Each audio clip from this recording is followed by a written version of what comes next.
The earliest use of glue can be attributed to the Neanderthals who made it from animal parts, although the raw materials used today are not much different from the past. The process has become much more streamlined to cater to global demand. It's estimated that the average American uses 18.2 kilograms of glue per year. So how do they do it? Animal glue is primarily made from collagen, a protein found in the connective tissues and bones of animals. The most common source is animal hides, such as cattle or horses. But bones, tendons, and other parts can also be used. These raw materials can be obtained from a variety of sources such as farms, tanneries, and meatpacking companies. It is no coincidence that the world's largest glue manufacturer is the dairy company Borden Company for fish glue. The raw materials include the bones, scales, heads, and skins of fish. These are obtained from canneries and other processing plants. Although the raw materials for animal and fish glue are different, the process for making both types of glue remains largely the same, only with minor variations between the two. Once the raw materials are procured by the factories, they're prepared for the process ahead. The hides and other animal remains are washed so that dirt or other impurities can be removed. They're then submerged in water to soften the material.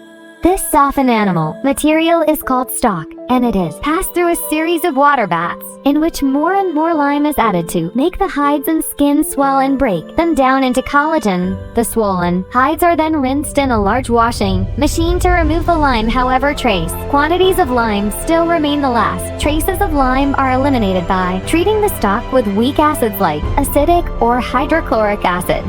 This process is called neutralization and was discovered by chemists in the 19th century. Once the lime has been completely removed, the stock is cooked either by boiling it in open tanks or cooking it under pressure in autoclaves. Cooking at the correct temperature and for the right length of time breaks down the collagen and converts it into gelatin or glue. If the temperature or timing is off, the quality of the glue will be ruined. Large steam coils and the open tanks heat the water and product to 160 degrees Fahrenheit, 70 degrees Celsius. 3 or 4 treatments with clean water are performed at increasing temperatures. The resulting liquid, called glue liquor, is extracted and reheated again to thicken the glue. When cooled, the glue resembles jelly-like substance, but still has a lot of impurities that need to be removed, either chemically or mechanically. For the chemical removal of impurities, alum or acid followed by egg albumin may be added. The subsequent reaction causes the impurities to precipitate out of the glue, leaving pure glue behind. Once the impurities have been removed from the glue liquor, it can be used to make a variety of adhesives. Sulfurous acid, phosphoric acid, or alum may be added to make brown, clear, or white glue. For white school glue, zinc oxide added to the glue liquor. At this point, the glue is a weak, runny liquid. Its concentration is increased by placing it in vacuum evaporators and drying via several methods.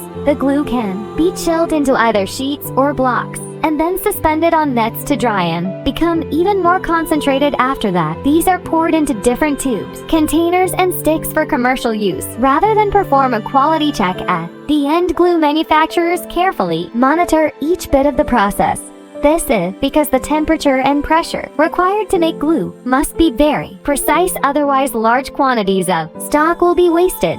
There's also the concern about safety and sanitation. Since the main raw material used for making glue is animal or fish parts, it's easy for them to get contaminated. To prevent this and other problems such as disease, vermin, and cost of transportation, glue factories are located very close to the supply of raw materials. The applications of glue have come a long way from the days of our ancestors. Experts predict that glues will replace more and more forms of fastening over the next few years, to the point that even wounds may be fastened by glue. If you like this video and want to see more like it, check out this other video with flex glue. You can